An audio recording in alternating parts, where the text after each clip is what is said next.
Hello friends, welcome to all on Educo Gravity study channel. I hope you all doing well and your studies are also going well. So friend, आज का हमारा topic है international relation में India और United states of America का relation under Trump 2.0। हाल ही में United states of America के 47th president बने हैं डोनाल्ड ट्रम्प। ये उनका सेकंड टर्म है एज अ प्रेसिडेंट एंड अगर नंबर वाइज देखें तो यूनाइटेड स्टेट्स के ये 47th आपके प्रेसिडेंट बने हैं। सो रिसेंटली में ये प्रेसिडेंटशिप का जो आपका है बने हैं प्रेसिडेंट बने हैं, तो इन्होंने क्या क्या इम्पोर्टेंट स्टेप्स लिए हैं हम उसको इस वीडियो में जानेंगे। साथ ही साथ देखेंगे कि इंडिया का पास्ट में कैसा रिलेशन रहा है यूएस का। साथ ही साथ ट्रम्प 1.0 में कैसा इंडिया और यूएस का रिलेशन रहा है, एज वेल एज 2.0 में कैसा है और आने वाले टाइम में क्या हम एक्सपेक्ट कर सकते हैं, इन सभी को यहाँ पे डिटेल में कवर करने वाले हैं। सो general nature of India US relation रहेगा, इंडिया के लिए क्या चैलेंजेस है और क्या अपॉर्चुनिटीज़ है, इन सभी को हम यहाँ पे डिटेल में कवर करने वाले हैं। सो हमारा नेक्स्ट है क्या क्या हम इसमें टॉपिक्स को कवर करने वाले हैं, जान लेते हैं। पहला होगा इंडिया यूएस रिलेशन अंडर 2.0, फिर है इंडिया का general nature of India US relation, third है India US relation under Trump 1.0 और ट्रम्प का विजन क्या है न्यू एरा यूएस को लेके, एज वेल एज इंडिया के लिए क्या चैलेंजेस है, एज वेल एज क्या अपॉर्चुनिटीज़ हैं। साथ ही साथ इसके कुछ कंक्लूजन पॉइंट्स को कवर करेंगे। India US relation under Trump 2.0 latest news क्या रहा है। देखिए, प्रेसिडेंट बनते ही डोनाल्ड ट्रम्प ने अपने जितने भी नेबर कंट्रीज़ हैं उनका जो टैरिफ है 25% बढ़ा दिया है। और सेकेंड है कि वर्क फ्रॉम होम जो है उसको कैंसिल कर दिया है, यानी कि आप यूएस में काम करते हैं तो आपको रेगुलर सुबह उठ के ऑफिस जाना होगा, अब वर्क फ्रॉम होम को कैंसिल कर दिया गया है। थर्ड है आपका जो थर्ड जेंडर आइडेंटिटी है उसको कैंसिल कर दिया गया है, यानी कि ट्रेडिशनली मेल और फीमेल जो आपके सोसाइटी के फिगर होते हैं आइडेंटिटी है उसको प्रेसिडेंट ने आइडेंटिफाई किया है। जो थर्ड जेंडर जिसमें लेस्बियन एलजीबीटी कम्युनिटी होता है उसको उन्होंने कैंसिल कर दिया है। ठीक, देन आपका है जो टैक्स टैरिफ है उसको बढ़ा दिया गया है, क्योंकि इनका स्लोगन और मोटो यही है ऑब्जेक्टिव का, अमेरिका फर्स्ट। एंड ये तो हो गया आपका। अब देखिए, ट्रम्प ने प्रेसिडेंट बनते ही इनॉग्रल स्पीच में सेकेंड टर्म क्या कहा, क्या अनाउंस किया, revolution of common sense to shift America away from liberal extremism and declinist pessimism. अब यहाँ पे इसका क्या मतलब हुआ है, अमेरिका को रिवॉल्यूशन ऑफ कॉमन सेंस पे लाना है from liberal extremism. Liberal extremism उन्हें कहा जाता है जो लेफ्ट विंग की आइडियोलॉजी को प्रमोट करते हैं, हाँ। और डिक्लाइनिस्ट पेसिमिज्म उसे कहा जाता है, या वो लोग होते हैं जो बिलीव करते हैं that society is in declining and that the in the future और भी इसका जो सोसाइटी का डिक्लिनेशन होगा वर्स हो जाएगा देन पास्ट। ये आपका डिक्लाइनिस्ट पेसिमिज्म के लोगों की सोच होती है, और ये ज़्यादातर कौन होते हैं, ये लेफ्ट विंग एक्सट्रीमिज्म से प्रभावित लोग होते हैं। फिर इन्होंने सेकंड कहा है criticising the corrupt establishment for domestic and international crisis. He promised bold changes in immigration, trade, free speech, identity politics and environmental mandates. अब अमेरिका फर्स्ट पॉलिसी है रिपब्लिकन पार्टी का।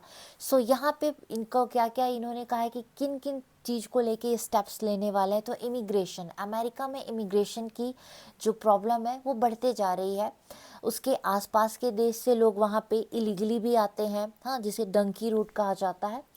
एंड ट्रेड जो है, trade से लेकर क्या impact है, तो ट्रेड में बात आती है कि अमेरिकन प्रोडक्ट के लिए क्या बाहर के लोग कितना टैक्स लगाते हैं, उसका क्या काउंटर यूएस कर सकता है। फ्री स्पीच को लेकर है, आइडेंटिटी पॉलिटिक्स को लेकर है, ये सारी चीज़ों पे ये कहें कि ये अपने बोल्ड चेंजेस लाएंगे एंड बोल्ड चेंजेस ला भी दिया है।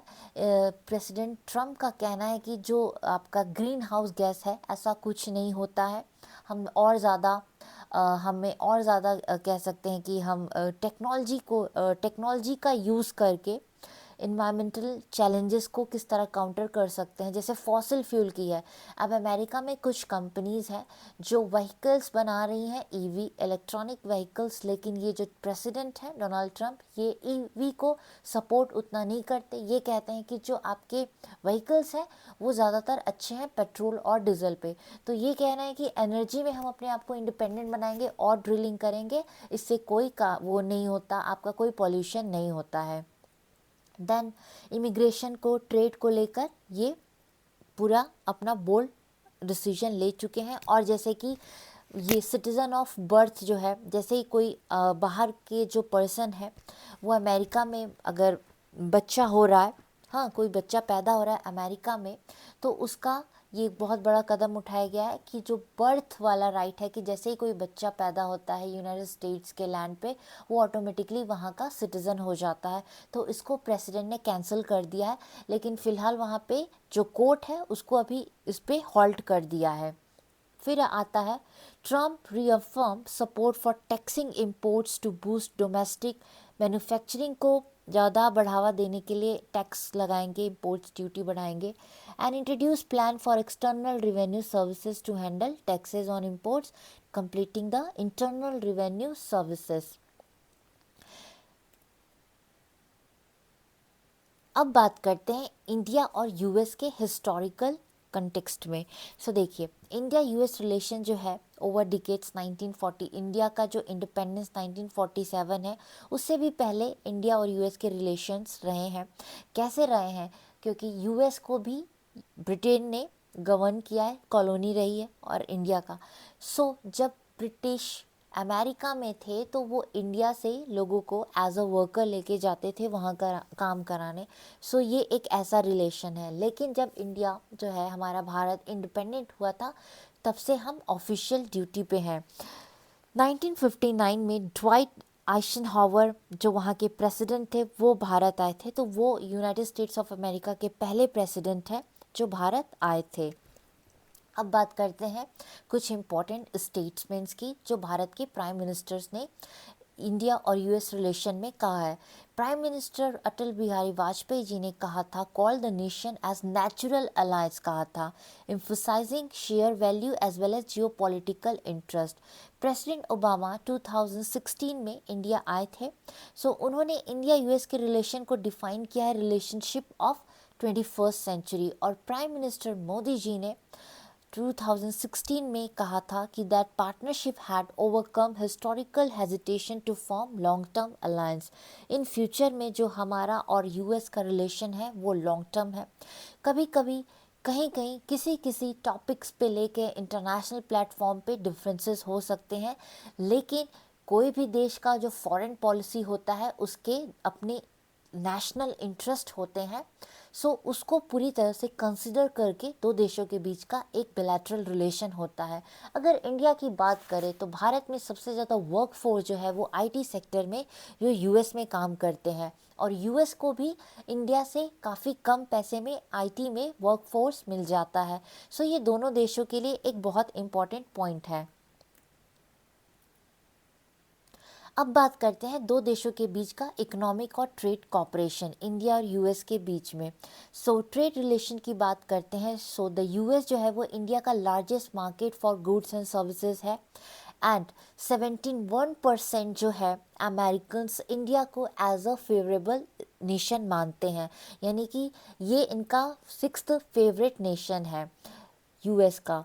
फिर है एफडीआई, फॉरेन डायरेक्ट इन्वेस्टमेंट में देखें तो यूएस का जो फॉरेन डायरेक्ट इन्वेस्टमेंट है इंडिया में है वो आपका 51.6 बिलियन इन 2022 में रहा है यूएसडी डॉलर में। सही है। फिर डब्ल्यूटीओ डिस्प्यूट्स की बात कर लेते हैं। कुछ टॉपिक्स पे कुछ आपके मैटर्स होते हैं वर्ल्ड ट्रेड ऑर्गेनाइजेशन में, कुछ डिस्प्यूट्स होते हैं लेकिन उसको निगोशिएट करके उसका भी सॉल्यूशन हो जाता है। So both nations resolve 7 pending disputes strengthening their trade ties. अब बात करते हैं technological as well as strategic collaboration में। तो टेक्नोलॉजिकली बात करें तो यूएस से हम बहुत सारी टेक्नोलॉजी को लेते हैं।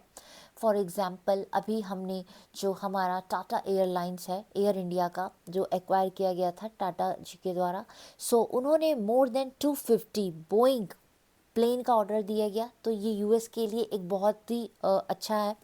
हाँ, ये इंडिया जो है यूएस के लिए एक बहुत बड़ा मार्केट है, हमारे लिए भी एक वो बहुत बड़ा मार्केट है। अब इसी को देखते हैं किन किन एरियाज़ में हम टेक्नोलॉजिकल का इंपोर्ट एक्सपोर्ट पे डिपेंड है।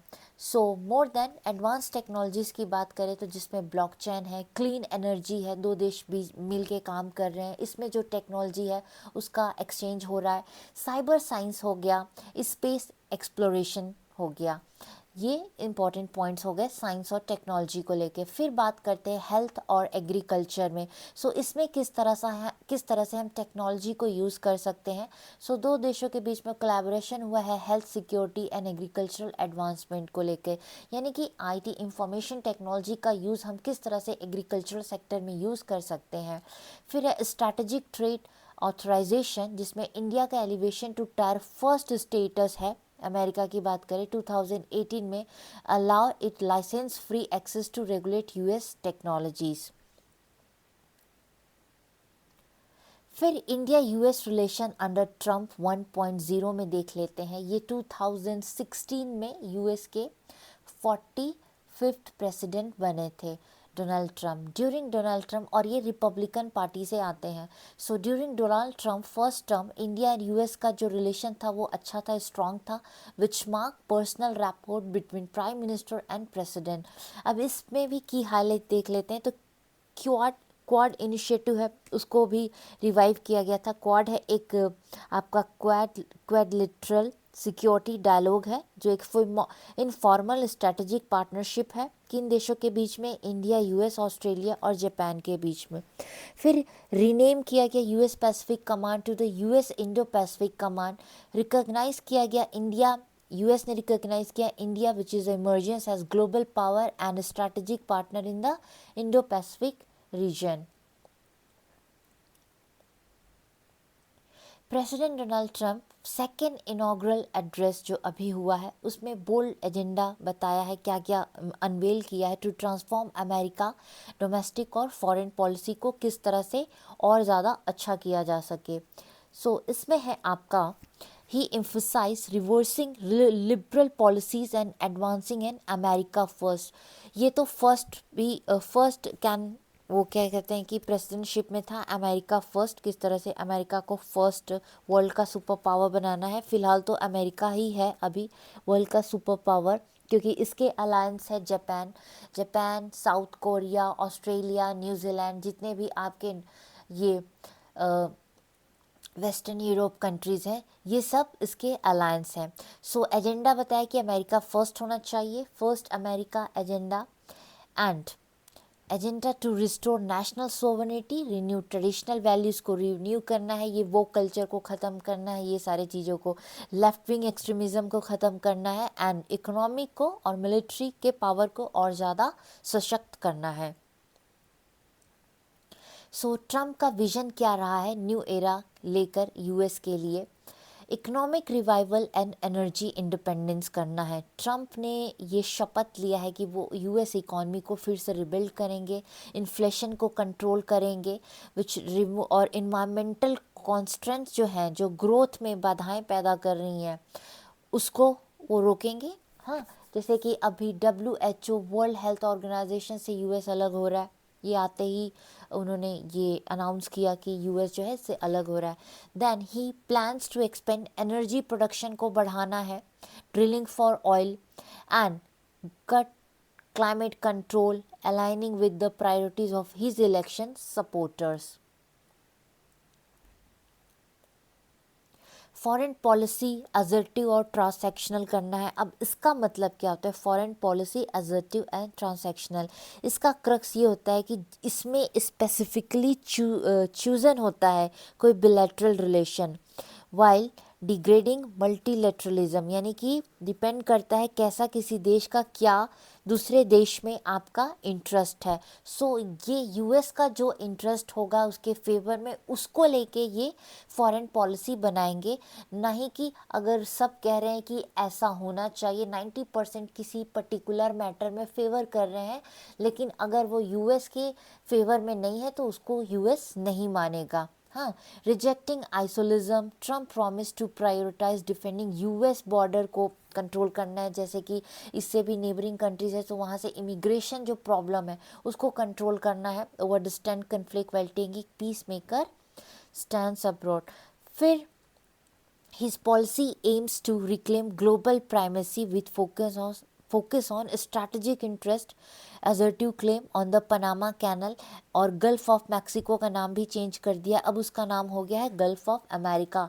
सो अगर आप एग्ज़ाम के पर्सपेक्टिव से जान रहे हैं तो इसको गल्फ ऑफ मैक्सिको को मैप में, वर्ल्ड मैप में देख लेना कहाँ पर है गल्फ ऑफ अमेरिका, इसका नया नाम हो चुका है। हाँ, ये इसके कुछ इंपॉर्टेंट पॉइंट्स हो गए। ऑलराइट, आगे बढ़ते हैं। अब इंडिया के लिए क्या क्या चैलेंजेस हो सकते हैं, तो देखिए अभी इंडिया को लेकर यूएस का ऐसा कोई बहुत बड़ा कह सकते स्टेप नहीं लिया गया है। स्पेशली अगर देखें तो मार्केट्स को ही लेकर होगा, किस तरह से इंडिया की अभी बजट आने वाला है तो इसमें कैसा हमारा बजट का स्लैब होगा, क्या टैक्सेस होंगे, वो सब चीज़ को लेकर ही एक पूरा इकोनॉमिकल मार्केट का कह सकते हैं कि एक प्लानिंग देखा जाता है। सो अभी यूएस ने कहा है इंडिया की कि मोर देन 18,000 जो है इंडियंस जो है वो डंकी रूट से गए हैं तो उनको डिपोर्ट किया जा रहा है इंडिया में। तो इंडिया के जो फॉरेन आपके हाउस है उन्होंने कहा है कि यस हम एक्सेप्ट करेंगे ये जो डंकी रूट से इलीगल तरीके से गए हैं, लेकिन आप इनको प्रॉपर तरीके से लीगल तरीके से डिपोर्ट करिए इंडिया में। ठीक, अब बात करते हैं चैलेंजेस को लेके। So India which has share strong ties हम शेयर करते हैं with US in recent decades must prepare for transactional relationship under Trump. Transactional relationship जैसे मैंने बताया कि जो यूएस के फेवर में होगा वो उसी को लेके अपना स्टेप लेंगे। ट्रेड हो गया, इमिग्रेशन हो गया, internal reform in India will play critical role होगा नेविगेटिंग दिस न्यू डायनामिक। अब Indian market braces for Trump presidency. अब इंडियन मार्केट में क्या है, as a Donald Trump assume office as the 47th president of US, Indian market are taking cautious stand ले रहे हैं हम। ठीक, वाइल ट्रम्प इलेक्शन जो है नवंबर में हुआ था जिसमें आपका वो तो खैर मार्केट की बात है, उसमें सेंसेस अप एंड डाउन देखने को मिले थे, लेकिन यहाँ पे क्या है जैसे मैंने आपको बताया ट्रांसैक्शनल रिलेशनशिप जो है क्या होगा, इसका मतलब क्या होता है उसके लिए प्रिपेयर होना चाहिए। ट्रेड, इमिग्रेशन, इंटरनल रिफॉर्म है, इस चीज़ में इम्पोर्टेंट रोल देखने को मिल सकता है। Tax cut as a catalyst, forthcoming budget आने वाला है, पोटेंशियल टैक्स रेट रिडक्शन के हिसाब से भी मार्केट मूवमेंट देखने को मिल सकता है। फिर है टैरिफ पॉलिसीज़ क्या होगा यूएस का, while Trump has hinted at raising tariff. अब इसका कहना है कि ये जो बाहर से प्रोडक्ट्स आएंगे अमेरिका में उस पर ये टैरिफ लगाएंगे, एक्सटेंट रिमेन्स अनक्लियर। तो अब इस पर कहाँ कहाँ लगेगा, किन किन देशों पे मतलब रहेगा, साउथ ईस्ट नेशन के साथ कैसा होगा, हाँ पड़ोसी देशों के साथ तो इन्होंने 25% टैरिफ लगा दिया है। सो जिसमें इम्पैक्ट होगा चाइना का।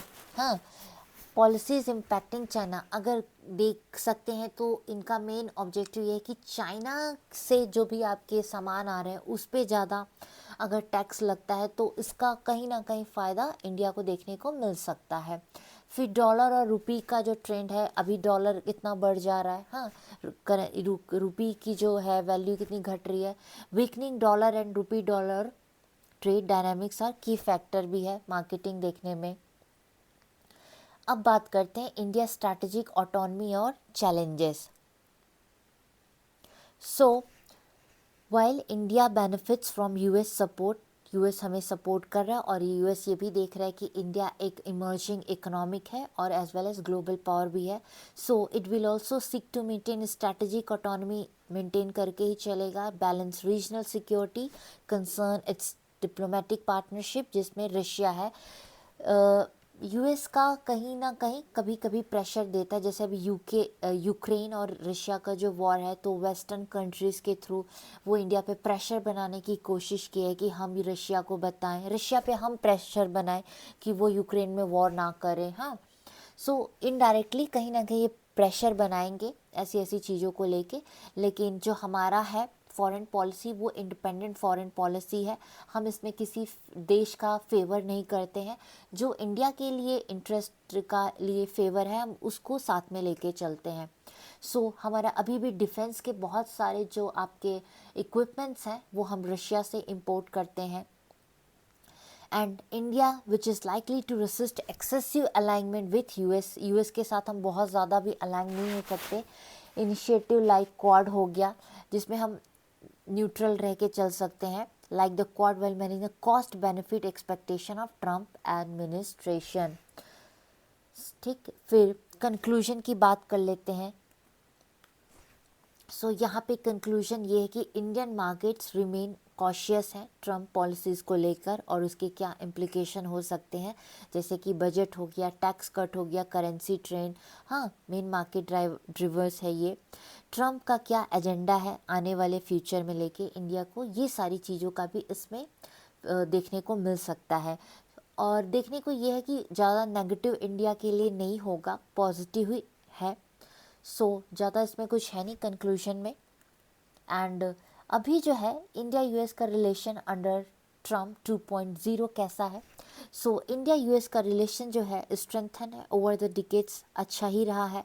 मार्क बाय स्ट्रैटेजिक और इकोनॉमिक कॉपरेशन है, वो भी देखने को मिला है कि दोनों का जो इकोनॉमिक है ट्रेड है बढ़ा है, with the US being India's largest trade partner है और की डिफेंस अलाय भी है। सो ये तो रहा यूएस और इंडिया रिलेशन के कुछ इम्पॉर्टेंट पॉइंट्स एग्ज़ाम पर्सपेक्टिव से, क्या इम्पॉर्टेंट इसके इकोनॉमिक ड्रिवन एस्पेक्ट्स हैं। मिलते हैं नेक्स्ट वीडियो में किसी और टॉपिक के साथ, तब तक के लिए have a great day and thank you very much.